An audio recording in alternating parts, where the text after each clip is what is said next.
안녕하십니까. 예민수의 경제토크 시작합니다. 공매도가 재개된 상황이고요. 시장이 트럼프 관세 때문에 출렁이고 있는 흐름들인데 2차 전지에 관한 흐름들 점검하고 전략 세우겠습니다. 기업공시연구소 변영인 대표님 모셨습니다. 어서 오십시오. 네, 고맙습니다. 네. 일단 트럼프 대통령이 철강 알루미늄에 이어서 자동차에 대해서도 25% 관세 부과를 발표했습니다. 네. 2차 전지에 대해서는 구체적인 얘기는 없지만 자동차부터 이야기를 풀어가게 되면 어쨌든 자동차의 관세 부과가 2차 전지에는 어떤 영향이 있는 건가요? 네. 우선 말씀하신 것처럼 이 4월 3일이죠. 미국 현지 시간으로 4월 3일 날 25%에 관련된 자동차 관세 부과가 좀 시작이 되고요. 네. 자동차 부품에 대해서는 5월 3일로 좀 예정을 했기 때문에 전체적으로는 이 자동차 관세 부과가 이 자동차의 어떤 판가를 좀 상승시키는 그런 영향들이 어느 정도 리스크 그렇죠. 요인들로 좀 예. 될 수밖에 없는 그런 요인들이기 때문에 주시가 좀 되고 있는 포인트고요. 여기다 해서 그렇다면 이제 완성차 업체들에 관련된 개별적인 영향들 그리고 미국 이외에서 생산하고 있는 기업들에 대한 피해 여부가 좀 중요할 것 같은데 네. 먼저 수치상으로 보면 이 미국의 자동차 업체 중에서 이 멕시코 그리고 캐나다에서 생산 비중을 좀 늘리고 있는 GM, 포드, 스텔란티스의 이 전체적인 어떤 생산 비중을 좀 참고를 해보면 좋을 것 같은데 네. GM이 한 28.9%로 좀 확인이 좀 되고 있고요. 포드가 25%, 스텔란티스가 좀 가장 많습니다. 33.5%를 좀 차지하고 있기 때문에 네. 반면에 테슬라, 리비안의 경우에는 캐나다, 멕시코에 공장이 없습니다. 그러니까 미국 현지에서 생산을 좀 하고 있다는 좀 차이가 있기 때문에 테슬라는 중국 공장도 있고 기가 팩토리가 있지만 미국에서 판매하는 거는 그렇죠. 미국에 생산하는 모양이군요. 네. 네. 근데 이런 차이가 있기 때문에 지금 멕시코 그리고 캐나다에서 생산량을 확대시키고 있는 이 완성차 업체 대비해서는 향후에 미국 내 판가 경쟁력 내지는 이익훼손 이런 부분에서 갖는 어떤 영향들이 다소 좀 제한적이지 않을까라는 평가를 좀 받고 있기 때문에 네. 상대적으로 좀 반사이익 기대감들이 좀 높아지고 있는 그런 모습을 좀 보여주고 있고 일본 차도 마찬가지입니다. 도요타의 경우에도 30% 그리고 혼다가 36.8% 그리고 닛산이 46.2% 캐나다, 멕시코의 생산을 좀 보유하고 있는데 대체적으로 미국의 시장 관점에서는 테슬라가 잠재적으로는 오히려 미국 생산량들이 단기적으로 좀 증가될 수 있는 요인들 여기에 관련된 완성차 업체들이 이 관세 부과가 좀 현실화가 좀 된다면 오히려 이 차량 가격에 관련된 인상 내지는 차량 가격을 좀 동결한다고 하더라도 이익 지표 관점에서는 테슬라의 경우에는 향후에 할인 정책들에 관련된 어떤 자유로운 그런 이점들이 점진적인 어떤 이익으로 좀 이어지지 않을까 좀 판단되고 있습니다. 네. 특히 이 테슬라의 저가형 전기차 이 모델 2의 생산 기지로 좀 계획됐던 부분이 원래 멕시코의 기가 팩토리 건설 계획을 좀 추진했었는데 이 부분이 해당되는 어떤 관세부가 현실화 이런 되는 부분들 때문에 멕시코보다는 다시금 미국 내 생산 기지로 좀 선회될 수 있는 가능성들이 좀 높아지고 있는 그런 상황이기 때문에 대체적으로 이제 이런 영향들은 테슬라에 좀 이익이 좀 될 수 있겠고요. 자동차 부품에 관련된 비중도 지금 미국의 완성차 업체들의 경우에는 캐나다, 멕시코에서 생산되고 있는 홀류 생산을 논의를 하더라도 전체적으로 한 45% 정도의 조달 비율들을 좀 감안해 보면 상당히 좀 큰 타격이 좀 예상될 수 있는데 테슬라의 경우에는 이 대다수 고가 비중을 좀 차지하고 있는 게 배터리라든가 고가 부품에 관련돼서 전동화 모듈 같은 그런 부분들은 대체적으로 좀 미국에서 좀 생산을 하고 있기 때문에 그 이외의 품목들은 한 20에서 25% 정도에 대한 조달 비중을 좀 차지하고 있지만 예. 단가적인 측면들을 좀 고려해 보면 그렇게 많은 이익 훼손에 대한 영향들 좀 제한적이지 않을까. 이런 부분들은 종합적으로 차량 가입 관점에서 테슬라의 좀 기대 요인들이 좀 될 수 있겠고요. 이 영향들은 2차 전지 섹터, 특히나 이 예. 테슬라 양의 밸류 체인을 좀 구성하고 있는 그런 배터리 기업이라든가 소재사들이 좀 낙수 효과로 좀 이어질 수 있겠는데 가장 큰 부분들은 LG 에너지 솔루션이 아무래도 테슬라의 비중이 좀 높다 보니까 수혜 기대감들이 좀 일부 나오고 있지만 대체적으로 또 다른 미국 안의 완성차 업체들에 관련된 거래 비중들을 좀 감안해 보면 전체적인 어떤 이익 기조가 약간의 어떤 희비가 좀 있을 수 있다. 네. 좀 판단되고 있습니다. 자동차 관세 부과가 테슬라에게는 상대적으로 그죠? 유리하게 작용을 하고 있다는 말씀이고요. 근데 테슬라 주가 그러면 빵빵 오른 것도 아니고 테슬라도 사실은 좀 약하긴 한데 그러니까 2차 전지는 주로 테슬라향으로 관련된 기업들이 수혜를 볼 수 있다. 2차 전지 자체는 사실 미국에서 많이 또 생산을 하고 있으니까 그죠? IRA나 이런 거 말고는 관세 영향을 추가적으로 받는 거는 지금은 얘기는 안 되는데 그러면 테슬라 비중이 높은 거는 우리가 제일 많이 하는 게 LNF잖아요. 네네. 네. 지금 LG 에너지 솔루션에 대한 거래 비중이 높지만 네. 다른 이 완성차 업체들에 대한 거래 비중들 좀 고려해 보면 네. 과연 이게 다 모든 게 이익이 좀 될까라는 관점에서는 일단 의문이 좀 있고요. 네. 다만 이제 소재사들 안에서에 대한 이 희비들이 좀 엇갈릴 수 있는데 말씀하신 것처럼 LNF가 테슬라양 비중이 한 70%를 좀 차지하고 있습니다. 네. 그러니까 그렇다는 것은 테슬라의 미국 내 경쟁력이라든가 판가 경쟁력 관점에서 차량의 인도량들이 증가될 수 있는 그런 요인들은 점진적으로 소재 공급량과 좀 맞물리면서 실적 개선에 중요한 단서가 좀 될 수 있는 부분이고 테슬라의 경우에는 1월과 2월 데이터가 지금 뭐 미국도 마찬가지로 뭐 유럽도 전반적으로 이 전기차 판매량들이 증가됐음에도 불구하고 네. 판매량들이 1월, 2월 데이터가 다 감소했죠. 이 부분은 일단 뭐 이 구형 모델들이 시장에서에 대한 어떤 이 수요 이런 부분들의 어떤 이점들이 불리하게 좀 작용이 좀 됐었고 다만 3월부터 좀 인도가 시작했던 모델 Y 주니퍼 모델 같은 경우 그다음에 모델 2의 경우에도 올해 2분기 말 정도에 대한 이 인도가 좀 본격화된다면 실질적으로 이 차량의 판매량들은 3월 이후 그러니까 좀 4월부터 한 5월 달에 좀 본격적으로 좀 반영될 네. 것이기 때문에 이런 반영 수치들은 좀 긍정적이지 않을까. 다만 이제 GM형 비중이 높은 기업들의 경우에는 약간 향후에 어떤 수익 지표에 관한 우려감들이 일부 있을 수 있는데 네. 대표적으로 GM형 비중이 높은 기업이 포스코 퓨처엠입니다. 이 부분은 전체적인 어떤 이익 기조가 관세 부과가 좀 현실화가 됐을 때 아무래도 이 소재사라든가 이 부품사들에 관련된 이 가격 인하 압박들이 좀 더 구체화가 좀 된다면 이게 약간의 좀 훼손 영향으로 좀 이어질 수 있겠고요. 그리고 에코프로비엠의 경우에는 미국 내 시장 점유율이 좀 낮다는 관점에서 다소 좀 이점이 좀 될 수가 있는데 BMW라든가 아우디 같은 그런 기업들의 경우는 미국 내 어떤 점유율보다는 유럽 현지에서 생산하는 양들이 좀 더 커지는 그런 부분들이 상대적으로 뭐 관세 리스크가 좀 현실화가 된다고 하더라도 에코프로비엠의 입장에서는 다소 제한적인 영향을 좀 보일 수 있지 않을까라고 좀 볼 수 있기 때문에 소재사 소재사 안에서는 LNF의 수혜 가능성이 높고요. 그 다음에 에코프로비엠의 경우에는 피해 영향도 좀 제한적이죠. 그리고 포스코 퓨처엠의 경우에는 GM의 거래량들이 아무래도 좀 많다 보니까 향후에 이익 훼손 관점, 단가 인하에 관련된 압력 관련된 실적 영향도 좀 주시를 좀 해봐야 되지 않을까라고 보고 있습니다. 네. 전기차 둘러싸 이제 관세 리스크 얘기했는데 결국은 차가 잘 팔려야 되는 거잖아요, 그죠? 네. 업황이 좋아져야지 되는 건데 물론 이제 공매도 영향도 우리 살펴볼 텐데 대체적으로 전기차 판매 동향은 어떤데요? 1월달, 2월달 데이터를 보면 네. 지금 순수 전기차 판매 비중들이 1, 2월 데이터에서 유럽의 경우에는 한 46% 정도가 좀 증가됐던 부분이 네. 있었고 지금 뭐 미국의 경우에는 28% 정도 좀 증가가 좀 됐던 부분들. 네. 그래서 지금 1월과 2월에 이 전체 판매량은 한 25만 5천 대 정도. 그리고 초기 데이터긴 하지만 뭐 지난 2024년도 1월, 2월 데이터에 비해서는 뭐 상당히 판매량들이 좀 크게 증가되는 모습도 보였는데 네. 차이가 있었다면 테슬라의 경우에는 1월, 2월 데이터가 굉장히 좀 부진했습니다. 그러니까 46% 정도 좀 감소가 좀 됐었는데 이런 지표들을 좀 논의를 하다 보면은 뭐 중국의 뭐 비아디가 사실 뭐 유럽 시장에서에 대한 약진이 좀 그렇죠. 확인됐다라는 이야기가 좀 있지만 대체적으로 유럽 시장에 대한 확장 기조들은 폴kswagen의 신차가 상대적으로 유럽 시장에서 좀 잘 팔렸던 그런 수치가 좀 긍정적이다라고 볼 수 있겠고요. 그리고 1월, 2월 북미 전기차 판매량은 한 30만 대로 좀 집계가 됐는데 전년 동기 대비해서 한 20% 정도가 좀 증가됐지만 테슬라도 역시나 좀 감소 추세를 좀 보였습니다.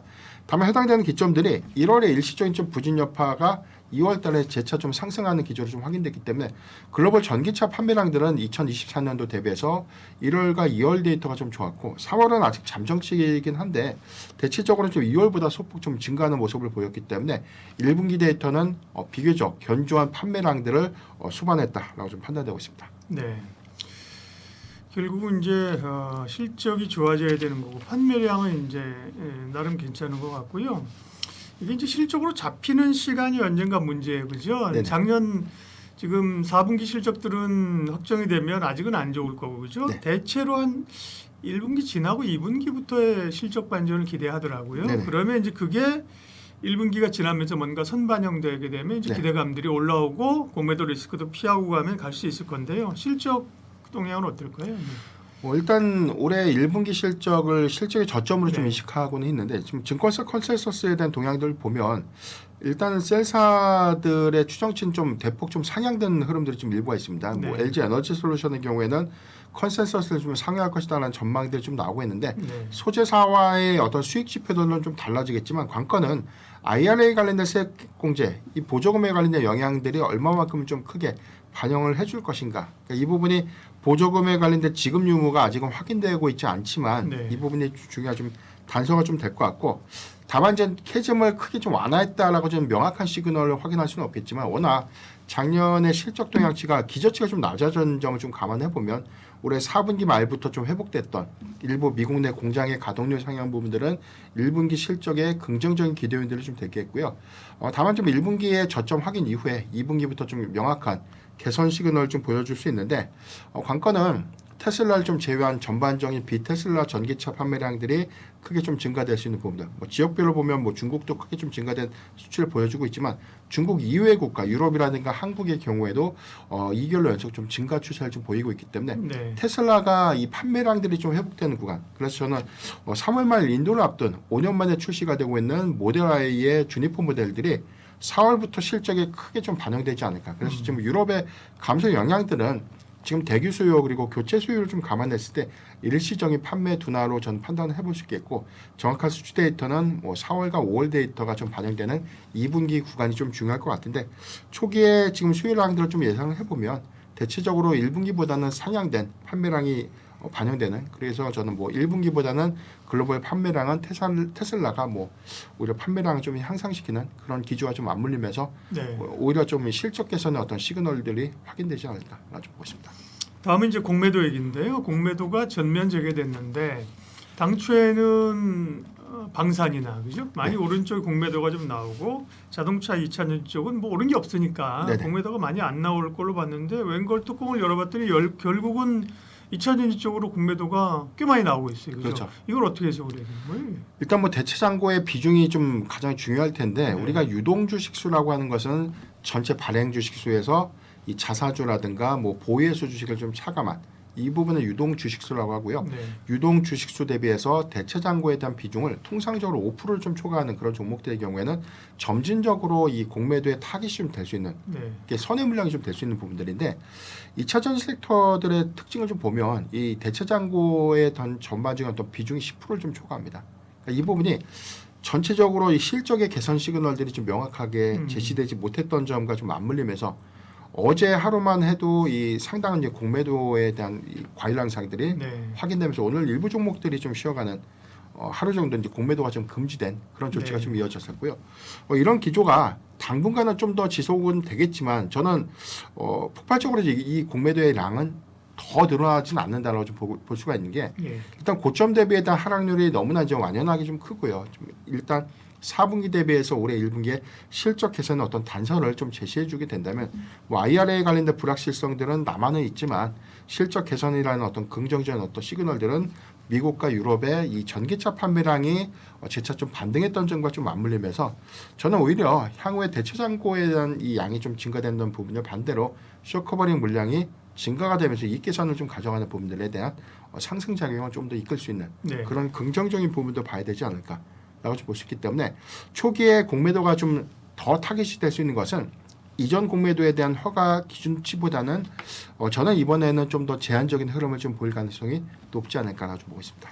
일단 공매도가 금지된 기간에도 어떻게 보면 2차 전지의 실적이나 기대감이 좋아지지는 않았다는 거잖아요. 그죠? 네네. 그러니까 이제 지금 공매도 제기하고 상당 부분은 외국인으로 나타나고 있고 외국인들은 어쨌든 간에 2차 전지가 단기적으로 올라가기는 좀 어렵다. 그죠? 그런 센치라든지 그동안 못했던 거 뭐 이런 것들로 인해서 매도가 나오는 것들인데 지속적인 매도보다는 업황이 좋아지게 되면 이제 공매도 규모가 줄거나 상황에 따라서는 쇼커버가 들어올 수도 있다. 네, 예, 그렇습니다. 그러면요. 2차 전지 이제 전략하고 지금 말씀하신 걸 종합해서 좀 관심 종목 좀 마지막으로 좀 정리해 보죠. 네. 네네. 그래서 전반적인 시장 상황들은 뭐 캐즘이 지속될 수 있는 부분들 여기 더해서 공매도가 재개가 되는 그런 부분들이 투심을 좀 악화시켰던 요인으로 좀 작용을 했는데 네. 어제 하락 부분들은 사실 저는 뭐 공매도주 타깃보다는 전반적인 시장 영향도 관세 리스크에 관련된 영향을 좀 같이 좀 수반을 했다라고 좀 볼 수가 네. 있겠고요. 오히려 좀 기대할 수 있는 요인들은 LG 에너지 솔루션의 사료 원통형 배터리가 2분기 출하를 좀 앞두고 있습니다. 여기에 대해서 점진적인 어떤 관세 리스크들은 자동차 전반적인 어떤 산업을 위축시킬 수 있는 영향이 있지만 전기차 특히나 뭐 테슬라를 좀 중심으로 한 선별적인 어떤 반사이익 기대감들을 감안해 보면 모델 Y의 초기 출하량 증가 그리고 사이버 트럭의 어떤 판매량 증가 기조와 좀 맞물리면서 오히려 2분기는 좀 기회 요인이 좀 될 수 있지 않을까. 전체적으로 신차 판매 효과가 좀 반영되는 구간은 2분기에서 3분기 초까지 좀 이어질 수 있는 구간이라고 네. 좀 볼 수 있겠는데 저가형 전기차죠. 모델 2가 아마 이제 2분기 말에 확정이 될 것인지 아마 3분기에 좀 반영이 될 것인지 이 여부가 좀 중요하겠지만 상반기보다는 뚜렷하게는 뭐 하반기 실적 개선 여부를 확인할 수 있지 않을까. 전체적인 어떤 기조를 보면 LG 에너지 솔루션의 경우에는 뭐 GM의 비중이 높다고는 하지만 그래도 LG 에너지 솔루션이 테슬라에 관련된 이 밸류체인은 저는 뭐 긍정적인 기대 효과가 좀 될 수 있지 않을까라고 네. 좀 볼 수 있기 때문에 저는 뭐 LG 에너지 솔루션을 좀 탑픽으로 좀 제시를 좀 세사 해드리고요. 가운데는요. 네. 네. 삼성 SDI를 제가 그동안 계속해서 네. 재차 탑픽을 좀 제시를 했는데 단기적으로 지금 주주 배정 유상증자는 주가 가치의 희석 요인들이기 때문에 일부 가격에 대한 어떤 조정 영향은 소화를 좀 해야 되는 구간이 아닌가라는 관점에서 일단 당분간은 좀 관망하는 것이 좀 맞지 않을까라 좀 말씀드리겠고 소재사의 경우에는 LNF가 테슬라의 판매량이 반등하는 구간에 동조된 수급으로서 같이 수급적인 영향을 좀 받을 수가 있겠는데 에코프로비엠의 경우에 유럽향 이 회복에 관련된 부분 여기에 대해서 유럽 시장의 어떤 신차 출고가 계속해서 좀 재차 좀 증가되고 있는 그런 부분들은 수주 성과와 좀 맞물리는 그런 기대 요인들이 좀 될 수 있기 때문에 뭐 소재사 경우에는 LNF가 탑픽 그다음에 에코프로비엠의 실적 개선도 재차 좀 주목을 해봐야 되지 않을까 좀 표현드리겠습니다. 삼성전자를 중심으로 해서 주가가 이제 반도체 주가 흐름이 괜찮았고 그죠? 네. 소부장도 괜찮았고 그런데 주춤합니다. 그죠? 물론 이제 이 관세 여파 때문에 뭐 급락했다 급반등하고 이런 거 있지만 대체적으로는 네. 반도체가 약간 좀 정체되는 것 같아요. 그 전에는 어쨌든 레가시 쪽의 가격 상승 뭐 이런 게 이제 요인이었잖아요. 네. 흐름 지금 그 대체적으로 그 팩트 체크는 어떻습니까? 네. 네, 우선 수출 데이터를 좀 봐야 될 것 같은데 네. 지난 1월달에 좀 발표됐던 수출 데이터가 지금 16개월 만에 연속 수출 증가세가 좀 꺾이면서 마이너스로 전환되면서 이게 2월 데이터부터에는 반도체 어떤 수출량들이 감소하는 것이 아닌가라는 우려감들이 좀 있었고요. 이 부분은 4분기부터 좀 시작됐던 이 메모리 가격의 하락 부분들, 그러니까 전체적인 총량은 늘었지만 그러니까 이익 기조가 좀 더 줄어들 수밖에 없는. 그래서 수출의 어떤 금액적인 측면에서에 대한 감소 영향이 일부가 좀 반영되지 않았나라고 좀 판단해 볼 수 있겠고, 네. 2월 데이터를 보면 오히려 소폭 좀 증가가 된 흐름들, 그리고 3월에 잠정 데이터에서 오늘 확정 데이터, 그러니까 이 월간 단위로 이제 잠정 데이터가 좀 나왔는데 네. 전년 동기 대비해서 3.1%가 좀 증가됐습니다. 그러니까 이게 1월에 부진했던 데이터가 2월에 일부 회복 그리고 3월 달 기점을 해서 3%대 좀 상승세를 좀 보였다는 부분들은 2월 연속 회복세를 좀 확인했던 그런 부분들은 점진적인 어떤 기대 요인들이 좀 될 수가 있겠고 이 부분은 1월과 2월 달에 좀 확인됐던 일부 중국의 뭐 세트 수요 증가 부분들 그래서 중국 안에서에 대한 이구 환신 정책 효과가 본격하게 좀 확인된 셈인데 통상적으로 중국에서 계절적인 어떤 비수기의 관점에서 세트 수요는 한 자릿수 대 성장률을 좀 보였는데 이번에는 2월 달 기준으로 보면 한 두 자릿수 대 성장 추이를 좀 보였기 때문에 이런 좀 차이가 있겠습니다. 최근에 반도체 전문 매체죠, 뭐 트렌드 퍼스가 좀 전망했던 내용들 보면 HBM을 포함해서 올해 이제 ASP 부분을 이제 8에서 13% 정도를 좀 상향 좀 제시를 했는데 평균 단가 그렇죠. ASP, 예. 1분기 중국의 이구 한신 정책에 관련된 어떤 영향들. 그래서 뭐 생각보다 1분기 말 그리고 2분기 초에 상당히 고객세의 어떤 재고 소진이 좀 더 빠르게 진행되고 있는 것이 아닌가라는 그런 기대 요인들이 평가 지표에 일부 좀 반영이 된 측면들이 좀 있었고요. 특히 뭐 스마트폰, 서버, PC 뭐 출하량들이 좀 더 증가되고 있는 이런 상황에서 마이크론이 최근에 이 4월을 좀 기점으로 해서 뭐 메모리 가격의 어떤 일부 품목에 대해서는 뭐 10%까지 가격 인상을 좀 예고했던 그런 부분들이 현실화가 좀 됐던 부분들은 삼성전자라든가 뭐 SK하이닉스가 이번 달에 마찬가지로 동조된 가격 인상에 좀 참여할 수 있는 가능성이 좀 높아졌던 그런 부분들이기 때문에 네. 일단 뭐 고객사에 대한 재고 수정이 소진이 좀 마무리되는 그런 과정에서 2분기 가격 인상과 좀 더불은 발주의 어떤 확대 부분들은 실적의 어떤 개선 기대감으로 이어질 수 있는 긍정적인 어떤 체크 포인트가 좀 되지 않을까 좀 보고 있습니다. 네. 마이크론이 가격 올린다는 얘기가 있었는데요. 이게 수요가 늘어나면 그런데 그 얘기하고 말씀하신 것처럼 이제 재고가 이제 소진되었으니까 재고 네네. 채워 넣을 거란 얘기잖아요. 네. 네네. 그렇게 되면 이제 가격 인상이 실제로 마이크론 올리면 뭐 다른 삼성이나 그렇죠. 하이닉스도 올릴 거 아니에요. 그죠? 네, 그런 그렇습니다. 가격 효과도 기대가 됩니까? 네.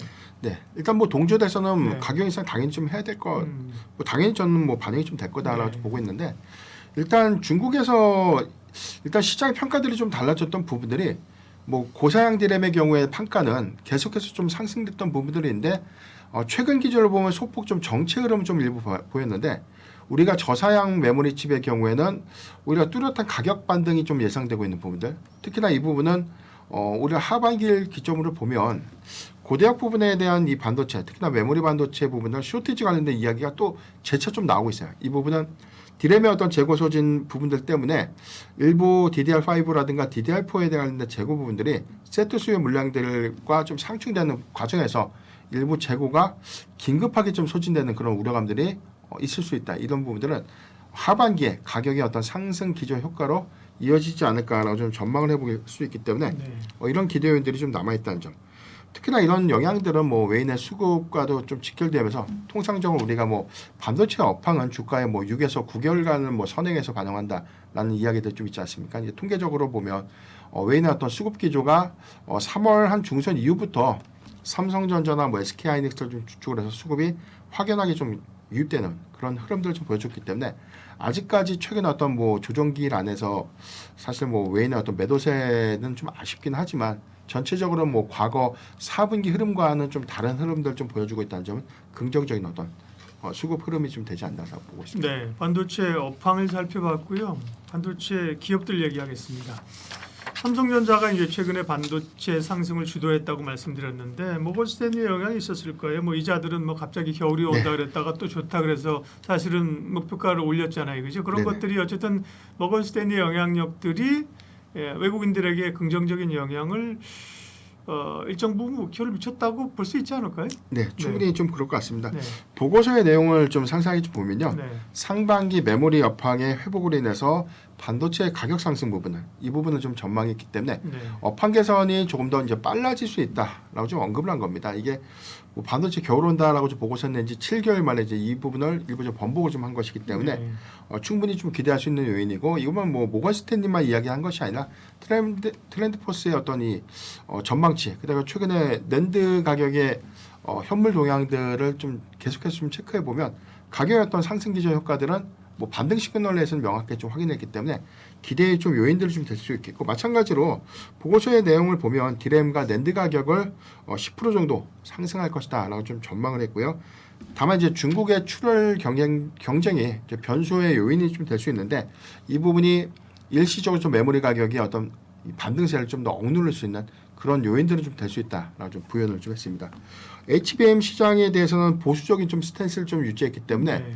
약간 SK하이닉스의 최근 수급에는 노이즈가 좀 됐었던 부분이 좀 있었고 미국 내 빅테크 기업들에 대한 설비 투자가 지연될 수 있는 요인들 이 부분은 HBM의 단기적인 재고 부담의 영향을 좀 이어질 수 있기 때문에 디램의 공급량들이 증가될 수 있는 요인들 이 부분이 가격의 어떤 하락 요인으로 좀 맞물릴 수 있기 때문에 이런 부분들은 디램의 어떤 초과 공급 과잉 우려감들이 하반기에 실현될 수 있는지 이 부분은 좀 중요할 것 같고 다만 전체적으로 보면 지금 뭐 빅테크 기업들에 대한 이 캐펙스 투자 유지 기조들은 뭐 마이크로소프트의 경우에도 뭐 데이터 센터 임차 계약 뭐 해지했고 전반적인 어떤 건립 계획에 관련된 수정을 좀 하고는 있지만 뭐 추가 코멘트를 좀 보더라도 뭐 캐펙스에 관련된 투자 기조들은 유지를 하겠다는 반란에는 뭐 계속해서 좀 이어져 오고 있는 그런 부분들이기 때문에 이 영향들은 뭐 지금 현재 좀 속단하게 좀 이르지 않나 좀 보고 있습니다. 네. 말씀하신 것처럼 이제 디램, 낸드 이런 쪽으로 오르면 삼성전자가 상대적으로 좋았고, 근데 HBM 시장만 보게 되면 지금 SK하이닉스가 엔비디아에 12단 납품했잖아요, 그죠? 네, 삼성은 아직 못 따라왔는데 그럼 HBM 시장 쪽으로 보면 이제 시간이 좀 지나면서 또 하이닉스가 좀 부각될 가능성이 있지 않을까요?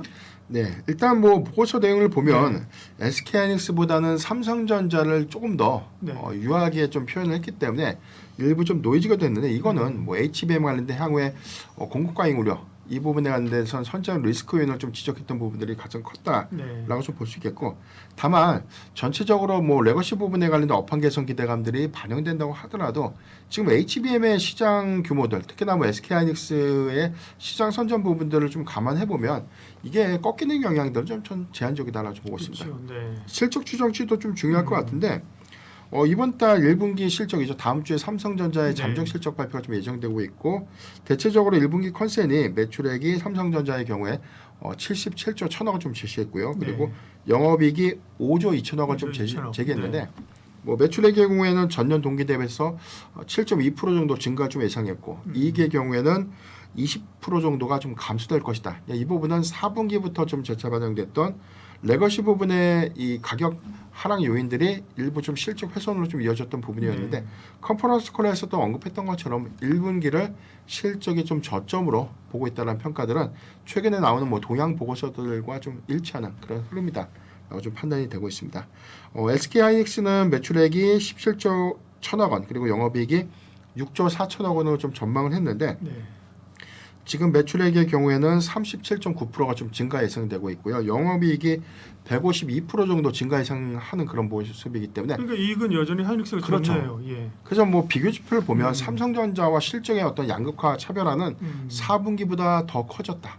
이렇게 좀 보시면 좋을 것 같고, 이 부분은 SK하이닉스의 최근 어떤 수급 정책 요인들을 해소시킬 수 있는 긍정적인 좀 기대 요인들이 좀 될 수 있는데, 뭐 마이크론의 이익 추정치가 좀 더 하회했다고 해서 전반적인 HBM에 관련된 시장의 뷰를 약간 제한적으로 좀 보는 요소들이 SK하이닉스의 이번 실적 발표 이후에 오히려 2분기에 관련된 성장 기조가 재차 좀 확인이 된다면 저는 뭐 추가적인 어떤 수급의 연속성 이어갈 수 있지 않을까라고 좀 보고 있습니다. 그러니까요. 외국인들은 삼성전자를 주로 좋게 보고 많이 샀고, 공매도 재개되면서 SK 하이닉스와 한미반도체에서 공매도가 엄청 나왔고 그러죠. 네네. 그래서 뭐 한미반도체 같은 경우는 공매도 제한 종목으로 가기도 했었는데, 그죠? 외국인들은 확실하게 HBM보다는 삼성전자를 선호하는 것 같아요. 예. 그런데 또 어제 오늘 나온 거 보면 SK 하이닉스에 대해서도 한국투자증권, NH 보면 다 목표가로 올리고 결국은 실적이 나오면 하이닉스가 부각될 거라는 얘기도 하거든요. 그럼 네. 일단 삼성전자와 하이닉스에 대한 전략은 예, 모건스탠리의 최종 이 TP를 보면 참 재밌는 게 이 삼성전자의 경우에는 6만 5천 원에서 7만 원을 좀 상향을 했는데 네.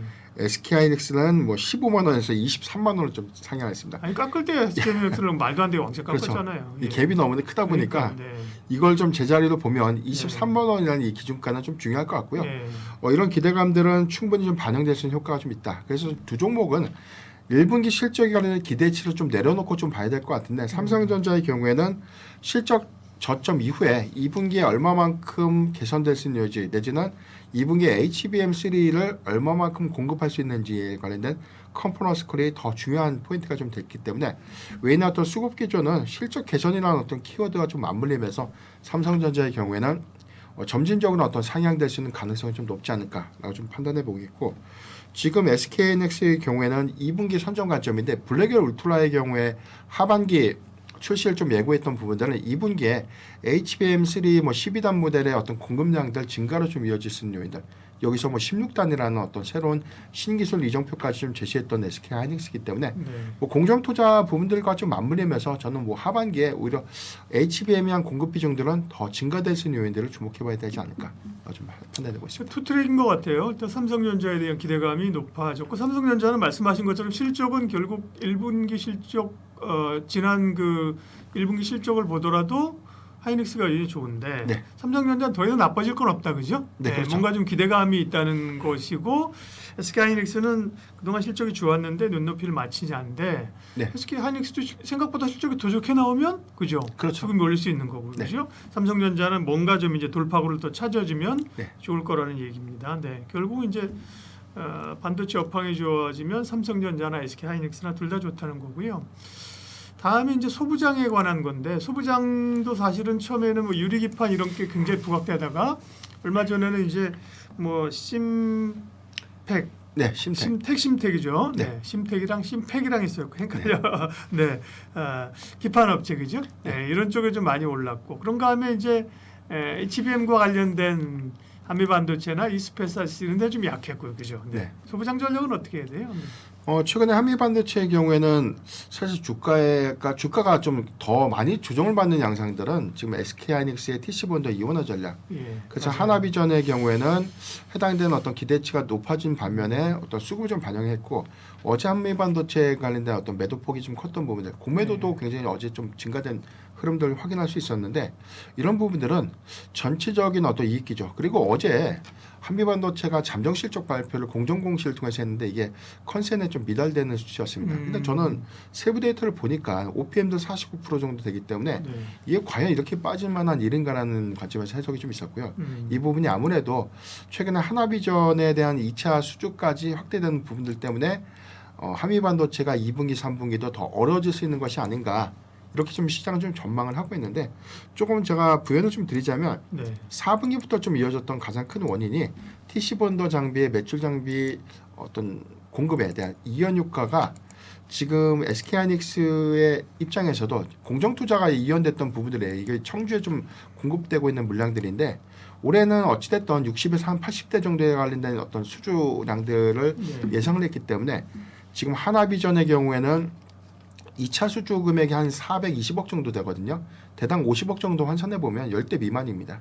그렇다면 아직까지는 한미반도체가 전체 물량이 한 60에서 70% 정도는 계속해서 좀 가져갈 수 있는 그런 요인들을 감안을 해본다면 어제 하락 같은 경우는 저는 충분한 좀 매수의 기회로 좀 활용해 볼 수 있겠다라고 좀 볼 수 있겠고 전체적으로는 이익 기조가 2024년도 대비해서 크게 좀 꺾이지 않는 한은 올해 작년에 많이 훼손됐던 가치가 올해는 점진적으로 좀 반영되는 부분들이기 때문에 특히나 모든 종목이 다 좋다라기보다는 OPM 영업이익률이 40%대를 계속해서 좀 재차 유지하고 있는 그런 종목들의 경우에는 저는 낙폭 시 모아가는 전략 유효하다는 점 참고하면 좋을 것 같습니다.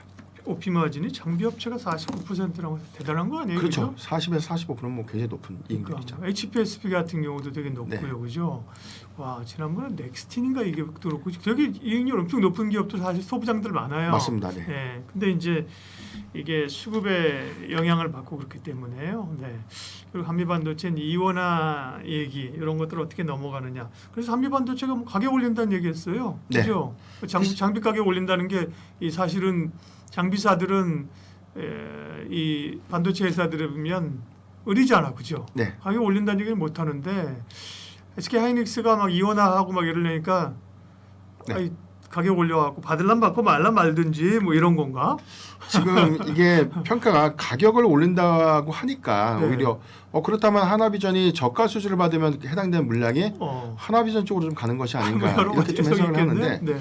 이런 관점들보다는요. 네. 지금 한미반도체의 경우에는 SK하이닉스 이외에 뭐 마이크론이라든가 해외양 비중도 높습니다. 네. 이 부분은 해외 시장에 관련된 TC본더 장비의 가격 상승 요인을 좀 반영시키지 않을까라고 볼 수 있겠고 SK하이닉스에 공급되고 있는 부분도 일부 좀 영향을 좀 받겠지만 이 부분은 조금 더 데이터상으로는 좀 확인은 좀 필요한데 중요한 거는 지금 SK하이닉스의 이원화 전략은 한미반도체를 배제하고 하나비전을 컨택해서 가는 그런 그림이 아니라 그렇죠. 이원화 정책이라는 것은 원가 경쟁률을 일부 좀 반영해서 SK하이닉스 입장에서는 그렇죠. 네. 같은 성능 내고 동일한 장비 구현되면서 음. 가격 싸게 공급해주는 쪽 갑이 되고 싶지 그렇죠. 사실은 거죠. 네. 예, 이런 관점에서 우리가 좀 해석을 해야 될 것이기 때문에 음. 일단 뭐 가격 상승에 관련된 어떤 기저 효과 내지는 뭐 SK하이닉스가 상대적으로 발주를 덜한다 이렇게 확대해서 가는 것은 좀 다소 좀 무리가 있지 않나 네. 좀 보고 있습니다. 바이오는 사실 하계 모멘텀도 있고 상당히 기대감이 있습니다. 그렇죠? 네네. 그런데 전체적으로는 조금 부진하고 일부 종목만 올라오는데 바이오도 어쨌든 공매도 제기에 따른 우려 업종인가요? 일단 대체 잔고의 네. 전반적 비중을 보면 31일 데이터를 봤을 때 네. 대체적으로 이 대체 잔고의 비중이 좀 상당히 좀 높은 섹터 중에 하나가 좀 제약 바이오 그리고 뭐 2차 전지 섹터 이렇게 네. 좀 구분이 좀 되어 있지 않습니까? 아무래도 이런 부분들이 공매도 재개가 재차 좀 더 현실화가 좀 되는 구간이라면 수급적으로 좀 부담이 좀 되지 않을까. 그러니까 첫날에서 좀 확인됐던 부분들은 뭐 알테오젠도 마찬가지고 뭐 네. 삼천대학제약 같은 그런 기업들 공매도 비중이 굉장히 좀 높게 실질적으로 좀 반영이 좀 됐기 때문에 네. 이런 우려는 일부 좀 현실화가 좀 됐다라고 좀 볼 수가 있겠습니다. 다만 이제 과거의 공매도 시점과는 좀 다른 좀 차이가 좀 있다라고 좀 판단되고 있는 부분들은 너무나 이 바이오주에 대한 대응 이 시총에 대한 양극화가 너무나 뚜렷해졌죠. 이전까지만 하더라도 뭐 임상 성과에 관련된 기대감들이 수급의 연속성들은 좀 가져갔지만 재차 고점을 형성하고 난 이후에 뭐 일단 고점 대비해서 상승분을 좀 반납하는 모습들을 보였는데 작년 뭐 재작년 흐름들을 좀 보면 대형 바이오주의 경우에는 이런 기대감들이 너무나 크게 좀 반영되다 보니까 상대적으로 몸집이 좀 커진 그런 대형 바이오주가 좀 많았다는 그런 차이가 좀 있기 때문에 이런 부분들이 재차 뭐 신약의 어떤 성과라든가 뭐 기술 이전에 관련된 어떤 기대 요인들과 좀 맞물리면서 수급적으로 좀 더 확대될 수 있는 주가 변동성들 좀 감안해 보면 공매도 세력이 만약에 있다고 하더라도 제약바이오주를 손쉽게 어떤 타겟을 좀 할 수 있을까 이런 부분에 대한 의미 좀 있기 때문에 네. 선별적으로 좀 더 이 공매도의 어떤 타깃은 좀 선별적 그리고 차별화 좀 이루지 않을까 좀 판단되고 있습니다. 네. 바이오는 어쨌든 뭐 바이오 전체적인 금리와 관련된 환경이라든지 뭐 공매도 얘기지 하지만 결국은 바이오는 기업별로 그죠? 종목별로 이야기가 다 다르기 때문에요. 어떤 기업 얘기할까? 어쨌든 뭐 알테오젠 얘기를 좀 해야겠죠? 네, 일단 이런 관점에서는 네. 일단 공매도에 어떤 우려감들이 있지만 그래도 저는 좀 대안이 좀 될 수 있는 종목은 한 두 종목 정도로 네. 좀 보고 있는데요. 먼저 알테오젠을 좀 토픽으로 좀 제시를 해드리고요. 예. 할로자임의 엠다제 특허에 관한 분쟁이 좀 재차 좀 부각이 되면서 이게 뭐 상승하고 다시 반납하고 상승하고 반납하고 이런 가장 큰 수급 정체의 어떤 원인이 좀 됐었고요. 이 부분이 최근에 아스트라제네카와 이 1조 9천억 원 규모의 이 라이선스 아웃이 체결이 되면서 저는 이 성과를 단기적으로 주가 좀 상승하는 어떤 배경은 좀 됐지만 이내 뭐 다시 뭐 차익분을 좀 반납하는 그런 모습들이 좀 아쉬운 그런 모습이지만 이 부분에 대한 성과는 한 번쯤 짚고 넘어가야 되는 아주 중요한 성과가 좀 되지 않나. 그러니까 할로자임에 관한 엠다지의 특허가 머크의 입장에서는 상당히 뭐 키트로다 SC에 관한 출시를 지연시킬 수 있는 그런 어떤 노이즈가 좀 될 수 있는 요인인데 이런 상황 속에서 아스트라제네카가 이 파트너사로 알테오젠을 좀 선정해서 네. 자사의 어떤 주력 파이프라인 뭐 3종에 대한 SC 전환 뭐 제형 플랫폼에 대한 기술을 좀 도입했다는 그런 부분들은 굉장히 큰 의미가 있다라고 좀 볼 수 있겠고 이 부분은 뭐 아스트라제네카 입장에서도 상당히 좀 많이 고민을 하고 좀 검증을 하고 난 이후에 대한 체결됐던 계약이라는 관점에서 보면 저는 뭐 아스트라제네카 이후에도 후속적으로 뭐 글로벌 빅파마에 대한 기술 이전 계약은 성과로 좀 이어질 수 있지 않을까 좀 볼 수가 있겠습니다. 네. 그리고 두 번째 측면에서는요. 지난달에 좀 발표됐던 유럽 페어마켓에 대한 미니 임상 3상 결과도 좀 중요했는데 네. 5분 정도 좀 이어졌던 미니오럴 세션에서 발표된 데이터가 보면 키트로다 IV 대비해서 아니 이게 혈관 주사 대비해서 그 피하 주사로. 그렇죠. 비열등성 지표를 좀 입증했는데 이게 시장에서 이게 주가 좀 하락하게 된 배경 중에 하나가 비열등성 지표. 그래서 이제 이게 혈관 주사 대비해서 얼마 정도 이게 이 수치상의 어떤 효능이 뭐 동일했는지 네. 아니면 유사한 흐름을 좀 보여주는지 그러니까 비교해서 어떤 게 더 높거나 낮음을 좀 평가하는 그런 우위 지표 방식이 아닌데 이거를 만약에 우위 지표로 좀 판단한 거죠. 그러니까 IV 제형제보다 SC 제형제가 더 좋은 것인가 이 여부에 좀 초점을 좀 맞추다 보니까 이게 안 됐을 때에 대한 어떤 관점에서 뭐 시판이 좀 된다고 하더라도 크게 좀 안 팔릴 것이 아닌가 이렇게 좀 우려를 했는데 이 지표가 아니라 기존의 제형제를 좀 변화했던 방식은 동일한 효능을 같이 유지하기만 하더라도 환자의 어떤 선택지 특히나 이건 항암제죠. 환자의 경우에는 가격적인 어떤 부담 요건들보다 항암 이 치료에 있어서 어떤 편리성들을 좀 더 유하기 때문에 저는 블록버스터 신약인 것은 모르고 다 알고 있는 사실이고 이게 제형제 변화로 인해서 오히려 환자의 선택지가 더 편리함을 좀 추구할 수 있는 부분으로 시판이 좀 된다면 네. 판매량의 관점에서는 저는 뭐 유의미한 성과가 좀 이어지지 않을까라고 볼 수 있기 때문에 이번에 미니 임상 3상 결과의 경우에는 물론 뭐 세부 데이터긴 하지만 비혈등성 지표의 유효 지표를 확인했다는 점은 굉장히 좀 긍정적인 기대 요인이 좀 될 수 있겠고 이 부분은 5월달에 아스코 2025에서 세부 데이터가 좀 공개가 된 부분이기 때문에 여기서 조금 추가적인 기대 요인들이 좀 남아 있지 않을까라고 보고 있습니다. 네. 그러면 이제 SC 제형은 말씀하신 것처럼 이제 머크의 기술을 이전했고 아스트라제네카였고 남은 뭐 일정들은 뭐예요 관련해서는요? 네, 일단 뭐 지금 최근에 알테오젠이 좀 언급했던 부분은 10월달에 키토로다 SC에 관련된 출시 네. 어떤 가능성에 관한 어떤 전략을 좀 제시했는데 일단 머크의 경우에는 9월 23일 정도 키토로다 SC에 관련된 승인 여부가 결정될 것이다라고 좀 예상을 좀 했고요. 이게 네. 만약에 확정이 좀 된다면 전체적으로는 한 1조 6천억 원 규모의 마일스톤이 이 알테오젠에 좀 유입이 됩니다. 네. 그렇다면 외형적으로는 이 실적의 기여 효과가 크게 좀 반영될 수 있는 부분이기 때문에 이게 금액적으로는 굉장히 좀 큰 것이죠. 이 부분들을 가는데 기대원들은 그것도 그렇고 나중에 열고 판매하면 라이센스를 받는 그죠 말이죠. 로열티죠. 로열티를 받는다는 그렇죠. 거잖아요. 네. 이 부분은 뭐 아직 세부 데이터 네. 세부적인 어떤 계약 내용들은 없지만 통상적으로 5에서 7%니까 작년에 키트로다 IV 제형제에 대한 판매량이 한 30조 원대로 좀 추정이 좀 돼요. 그러니까 이 부분이 5에서 7%의 로열티를 연간으로 환산해서 좀 받게 된다면 물론 네. SC 제형제의 어떤 이 전환 목표를 한 50%로 좀 추정을 해보면 네. 15조 규모이기 때문에 이 추정치가 한 5에서 7% 그렇게 해도 굉장히 좀 큰 수치죠. 이것도 좀 중요한 체크 포인트가 좀 될 것이고 이 부분을 좀 논의를 하더라도 하반기에 허셉틴에 대한 임상 실험이 좀 본격화 되면 여기에 관련된 추가적인 마일스톤 유입 네. 그리고 점진적 어떤 이 시밀러 계약 부분에 대한 이 실적인 식들을 보면 상반기보다 저는 하반기에 충분한 어떤 네. 모멘텀들은 좀 풍부하지 않나라고 좀 부연드리겠습니다. 일단은 제형 변경으로 네. IV가 아닌 이제 정맥 주사가 아닌 피하 지방으로 SC 제형이 가장 크고요. 어제 또 뭐 한 언론사 독점 기사로 나면서 그 대표 인터뷰 나온 거니까 뭐 네네.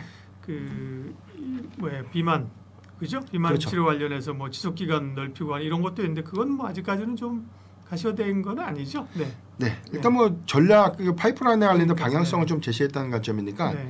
지금 우리가 비만 치료제가 가장 중요한 게 이게 1세대는 뭐 삭센다 매일 맞는 거고 그러니까. 그다음에 2세대 약물은 일주일에 한 일주일에 번인데 한 번, 네. 이게 요요가 좀 심하다 보니까 한 달에 한 번 맞거나 아니면 뭐 두세 달에 한 번 맞거나 그런데 효능은 장기적으로 좀 지속될 수 있는 그래서 우리가 플랫폼은 장기 지속형 약물 플랫폼 이게 펩트론이라든가 지금 펩트론 같은 그런 기업들이 현재 뭐 장기 지속형 약물 제형제에 관련된 어떤 플랫폼 개발을 좀 하고 있는 그런 상태이기 때문에 이 부분은 알테오젠이 효과를 좀 지속시키는 그래서 이거 제형제를 변화시킬 수 있는 어떤 새로운 어떤 전략을 좀 제시했던 관점에서는 상대적으로 추가적 기대 요인들이 좀 될 수 있는데 저는 뭐 이전에 보여주고 있는 그냥 제형제 변환 플랫폼만 네, 갖더라도 그것만 봐도. 워낙에 뭐 시장 규모가 좀 크니까 추가적인 어떤 기대 요인들은 뭐 계속해서 좀 재차 좀 양산될 수 있는 부분이 되지 않을까 네. 좀 보고 있습니다. 바이오 얘기하면서 두 기업 정도 주목해서 설명해 주신다고 했고 알테오젠을 뭐 첫 번째로 네네. 지금 당연히 뭐 알테오젠 빼놓고 얘기할 수 없는 거고요. 그 다음에 또 주목하는 기업이 예, 저는 두 번째는 유한양행을 좀 말씀을 네. 드리고 싶은데요. 지난해 렉라자 그리고 리브리반트 병용치료제 미국 FDA 허가가 있었고요. 네. 이후에 유럽의 승인 그리고 최근에는 일본의 후생노동성의 승인을 좀 받았고요. 그리고 네. 올해 상반기에는 중국 승인까지 좀 예정되고 있기 때문에 렉라자 병용치료제는 뭐 글로벌 출시가 좀 임박했다라고 좀 볼 수가 있겠습니다. 폐암 치료제죠, 이거 그렇죠. 비소세포 폐암 치료제. 네, 맞습니다. 역시나 뭐 지난달에 유럽 폐암학회에서 중요한 어떤 성과 발표가 좀 있었는데 네. 일단 렉라자 이 리브리반트 병용치료제가 지금 가장 중요한 게 이제 두 가지예요.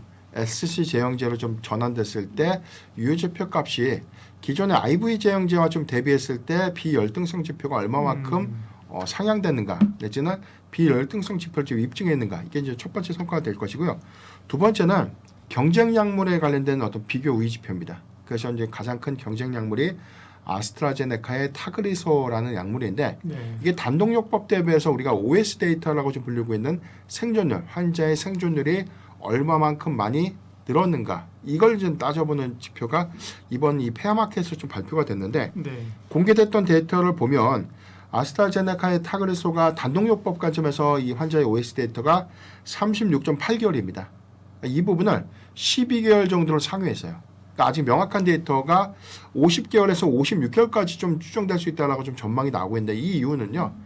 일단 중앙값에 대한 이 최종값이 공개되지 못했더니 환자가 살아있기 때문입니다.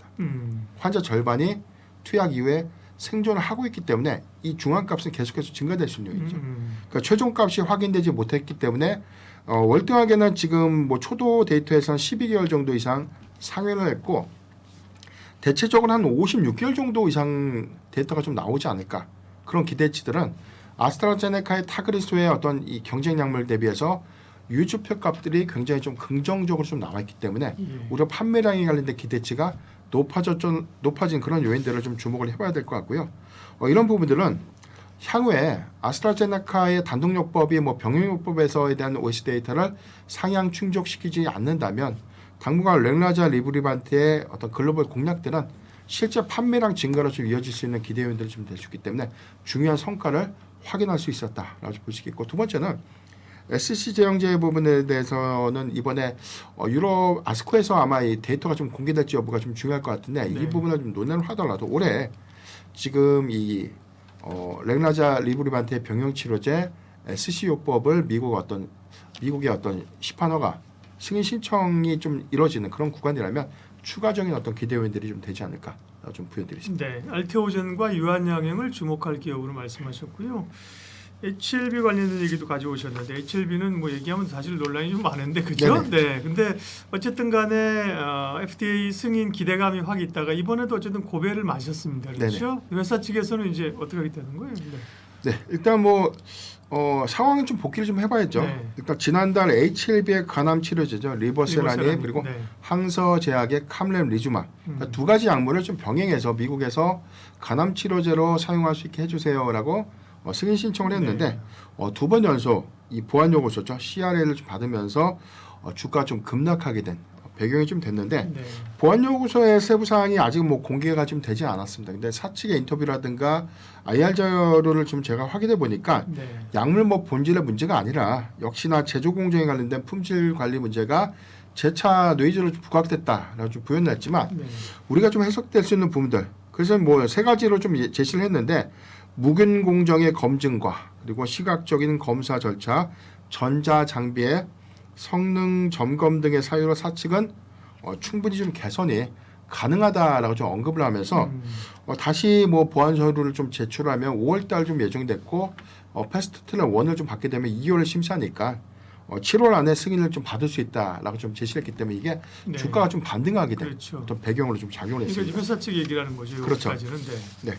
다만 이제 우리가 좀 중요한 포인트가 냉정하게 좀 봐야 될 것 같아요. 그러니까 약물에 대한 평가 지표가 좀 나빴다 이 부분보다 일단 두 번의 이 CRL을 좀 받았다는 부분들은 항서제약 측의 일단 품질 문제가 다시 한번 좀 재차 부각된 부분이기 때문에 네. 이게 3차 신청을 한다고 해서 명확하게 좀 해소가 좀 될 것인가?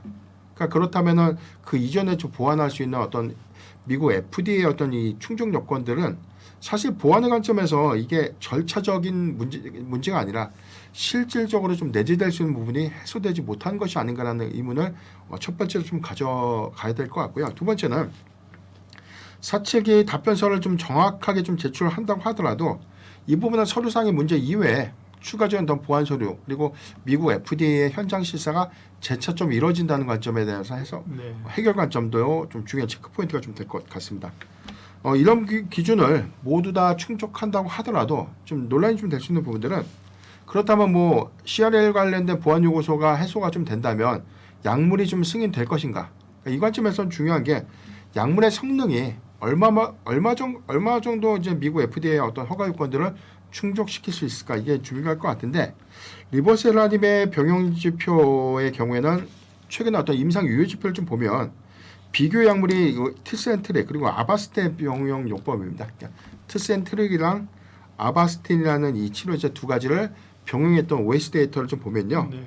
일단 데이터가 4개월 정도로 초과된 점은 좀 긍정적으로 볼 수 있는데 IR 데이터를 제가 좀 실질적으로 좀 보니까 이게 브리스톨 마이어스 스퀴브의 간암 치료제보다는 OS 생존율이 낮았습니다.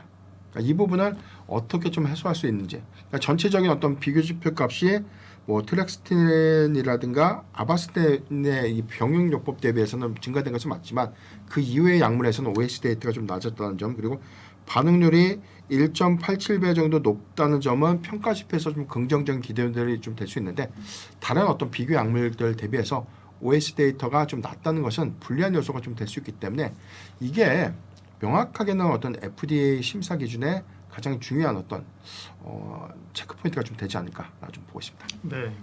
HLB 얘기는 조심스럽죠. 아니 누군들 HLB가 사실 신약성이 받기를 안 바라는 사람 어디 있어요, 그죠? 네. 이거 뭐 투자자들에게도 좋은 거고 회사에도 좋은 거고 우리 기업들에도 좋은 거고 다 좋은 거잖아요, 그죠? 그러나 이런 그 변동성 요인들이 있다는 걸 체크를 하시라는 거고 예를 들면 뭐 알테오젠도 그렇고 HLB도 그렇고 뭐 확신이 있는 분들은 사실 밀릴 때 저음차 사 모으는 거 좋죠, 그죠? 기대감이 있는데 보통은 이제 뉴스가 나오는 기대감으로 팍 오를 때 사니까, 그죠? 그렇죠. 그리고 이제 그 뉴스가 어쨌든 노이즈가 생기면 네. 또 급락하고, 그죠? 네. 또 뭐 관련해서 얘기가 많으니까 그런 거고요, 그죠? 뭐 아니 대표님이나 우리나 사실 HLB 뭐 되면 좋잖아요, 그죠? 그렇죠. 뭐 네. 신약에 대한 성과 지표를 네. 좀 논의를 하더라도 알테오젠과 일단 이 유한양행의 경우에는 네. 뭐 유한양행은 이미 뭐 입증을 했죠. 네. 승인을 좀 받고 실적이 좀 반영되는 구간이 좀 남아 있는. 네. 그리고 알테오젠도 마찬가지로 지금 기술 이전에 관련된 성과가 명확하고 이게 키트로다 SC가 만약에 승인이 불발된다면 이게 리스크를 관점에서 좀 부각될 수 있는 요인이 좀 될 수 있는데 이전 성과는 뭐 기술 이전의 금액이 좀 재차 좀 크게 반영되고 있는 구간이기 때문에 대한 차이가 있겠고요. HLB는 실적이 그래도 중국 안에서 미미하게 좀 반영은 되고 있지만 명확하게는 이게 너무나 단 1%의 리스크 요인들 때문에 주가의 수급 변동이 좀 크게 반영될 수 있는 거예요. 그러니까요. 그래서 뭐 이게 승인 실패로 이어지면 하한가는 뭐 기본이지 않습니까? 이런 것들에 관한 리스크 요인이기 때문에 기대감을 갖는 것은 좋지만 네. 철저하게 트레이딩 관점으로 접근을 좀 해봐야 될 것 같고 일단 승인의 관점에서는 역시나 일부 리스크 대응 이후에 뭐 오히려 승인 이후에 네. 관심을 좀 갖는 것도 한 가지 좀 대안점이 좀 되지 않나 좀 보여드립니다. 투자란 게 뭐 일정 부분에 있어서는 확률의 게임, 가능성의 게임이잖아요. 그렇죠? 그렇죠. 가능성이 높은 쪽에 투자하는 게 좋고 또 너무 많은 분산은 사실 수익이 약하지만 그래도 분산하는 게 좋다는 의미죠. 예. 바이오 전략 기업공시연구소 변영인 대표님 함께했습니다. 고맙습니다.